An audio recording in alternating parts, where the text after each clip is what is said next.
Mashhur Muhammadning siqilma taronasini eshitmagan odam qolmagan bo'lsa kerak. Haqiqatda ushbu qo'shiqda bugungi erkaklarning o'y-xayollari mahorat bilan aks ettirilgan.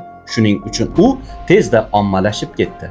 Agar ushbu tarona bundan 5-6 yil avval e'lon qilinganida edi, katta ehtimol bilan bu qadar muvaffaqiyatga erishmagan bo'lar edi. Chunki u paytlarda odamlar bugungidek ro'zg'or tashvishlariga sho'ng'ib ketishmagan edi. Moliyaviy savodxonlikning yetishmasligi natijasida odamlar nasiya va kredit botqog'iga botib borishmoqda. Hozirgi kunda nasiya va kreditsiz oilaning o'zi bo'lmasa kerak.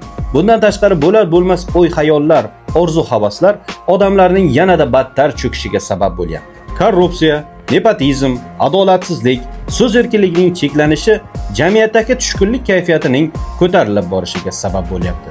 Siqilma taronasining ommalashib ketishi ham fikrimizning tasdiqi bo'lib xizmat qiladi va bu juda yomon signal. O'ylaymanki, mutasaddilar yuqorida sanab o'tilgan illatlarni bartaraf etish choralarini ko'rishadi.